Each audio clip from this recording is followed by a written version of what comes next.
Hello everyone, welcome back to my channel. இன்றைக்கி நம்ம என்ன பார்க்க போகிறோம் அப்படின்னா, ஒரு ரோஜா செடி பற்றின டீட்டெயிலை தான் நம்ம பார்க்க போகிறோம். ரோஜா செடி நம்ம வாங்கிட்டு வந்து வீட்டில் வைக்கும்போது நல்லா வளருங்க. ஆனால் அந்த வெயில் காலத்தில் பார்த்துக்கிட்டிங்க அப்படின்னா இலைகள்லாம் கருகி போய் வெறும் கம்புகள் மட்டும்தான் நிற்கும். இலைகள்லாம் கொட்டி டைபேக் டிசீஸ் நோய் கிட்ட வரையும் போயிருக்கும். இலைகள்லாம் கருகி செடியெல்லாம் காய்ஞ்சி போயிருக்கும். ஸோ அதுக்கு இந்த மாதிரி செந்துளிர்களாக வளர்ந்து இவ்வளோ மொட்டுகள் கொடுக்கறதுக்கு நான் என்ன உரம் கொடுத்தேன் அப்படின்றதான் பார்க்க போகிறோம். வாங்க வீடியோக்குள்ளே போகலாம்.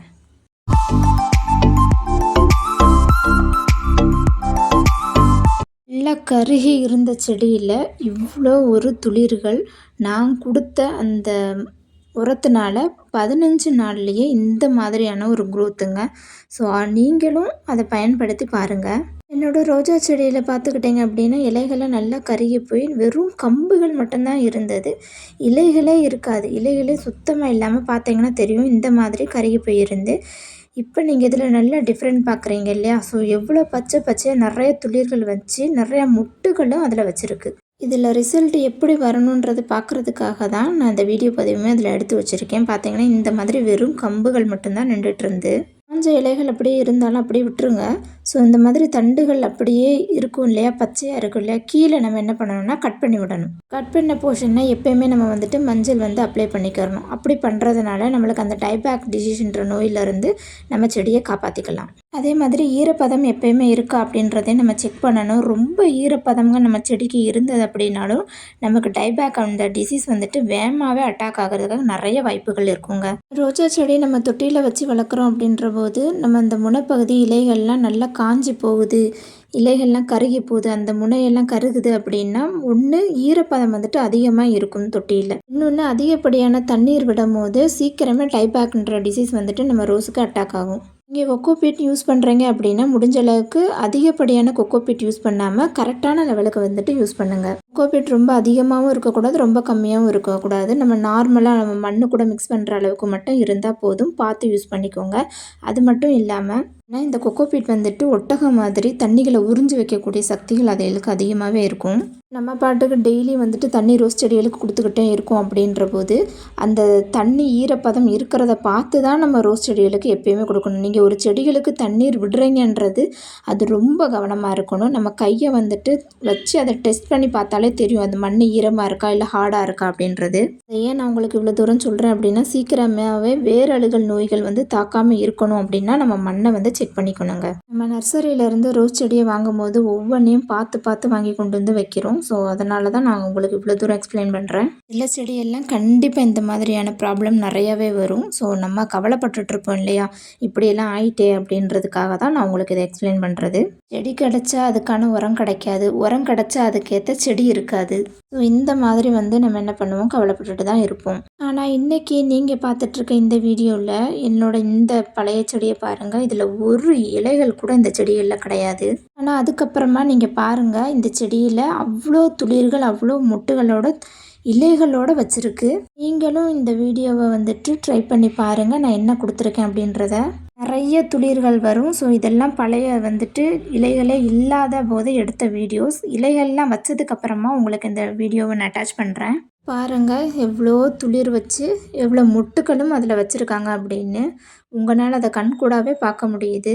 இந்த ரோஜா செடியில் நான் 2 முறை 15 நாளைக்கு ஒரு முறை அந்த உரம் நான் கொடுத்துருக்கேன். இதில் இப்போ ஒரு 2 டைம் பூவும் வச்சு அதில் பூவுமே நான் எடுத்துட்டேன். ஸோ பார்த்தீங்கன்னா அந்த நார்மலில் இருந்த கம்பில் ஃபுல்லுமே துளிர் வந்துருச்சு. எவ்வளோ அழகாக துளிர் கொடுத்துட்ருக்காங்கன்றதை பாருங்கள். இது என்ன உரம்னு ஸ்கிப் பண்ணாமல் பாருங்கள். இது ஈஸியாக கிடைக்கக்கூடியதான். நம்ம பணம் செலவு பண்ணி வெளியே போய் எங்கேயுமே இருந்து வாங்கிட்டு வர தேவைகள் கிடையாது. கண்டிப்பாக இது உங்களுக்கு பிடிச்சமான ஒரு உரம் தான். இப்போ கொடுக்க போகிற உரத்தை ஏன் கொடுக்க போகிறோம், எப்படி கொடுக்க போகிறோம் அப்படின்றதான் பார்க்க போகிறோம். ஏன் கொடுக்க போகிறோம் அப்படின்னா வெயில் கால டைமில் இந்த ரோஸ் செடிகள்லாம் ரொம்ப காஞ்சி கருகி போய் துளிர்களே வராமல் வெறும் கம்புகளாக நிற்கக்கூடிய இந்த செடிகளுக்கு இந்த உரத்தை நம்ம கொடுக்கும்போது இந்த மாதிரியான துளிர்களை உங்களாலையும் பார்க்க முடியுங்க. அது மட்டும் இல்லாமல் நம்மளுக்கு எவ்வளோக்கு எவ்வளோ துளிர்கள் அதிகமாக வைக்கிதோ அப்போ தான் மொட்டுக்களும் பூக்களும் நம்மளால் பார்க்க முடியும். இப்படி ஒரு அருமையான உரத்தை நம்ம விட்டுட்டு இருக்கலாமா? ஸோ இந்த இதை நீங்களும் பயன்படுத்தணுன்றதுக்காக தான் இந்த வீடியோ பதிவு. உங்களுக்கு ஒரு அருமையான வீடியோவை நான் கொண்டு வந்து கொடுத்துருக்கேன். ரோஸ் செடிக்கு மட்டும் இல்லாமல் எல்லா பூக்கள் செடிகளுக்குமே நம்ம வந்துட்டு தாராளமாக கொடுக்கலாம். அடியிலேருந்து புது புது ஸ்டெம்மெல்லாம் சூப்பராக கொண்டு வந்து கொடுக்குறாங்க. அவ்வளோ பச்சை பச்சைன்னு இருக்குது, நீங்கள் பார்த்துட்ருக்கீங்க. அதே சமயத்தில் ரொம்ப ஈரம் இல்லாமல் தயவு செஞ்சு செடிகளை பாதுகாத்துக்கோங்க.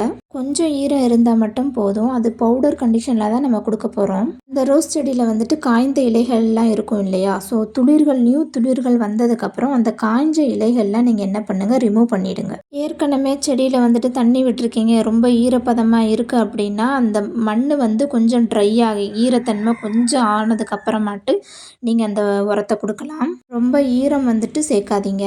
இந்த மாதிரி ரோஸ் செடி வந்துட்டு கொஞ்சமாவது பச்சை தன்மையோடு இருக்குதோ, ரொம்ப காஞ்சிட்டு அப்படின்னா அதை வந்துட்டு நம்ம இது பண்ண வேண்டாம். ரொம்ப அது அந்த சின்ன சின்ன இலைகள் பச்சை பச்சையாக வச்சு இருந்து இலைகள் இல்லை கருகி போய் நின்றுருக்க மாதிரி இருக்குன்னா அந்த செடிகளுக்கு வந்துட்டு இந்த உரங்களை நம்ம மண்ணில் 1 ஸ்பூன் விட்டு நல்லா மண்ணை கிளறி கொடுக்கணும். ஒரே 1 ஸ்பூன் தான் இந்த உரம் வந்துட்டு கொடுக்கணும் எல்லா செடிகளுக்கும்.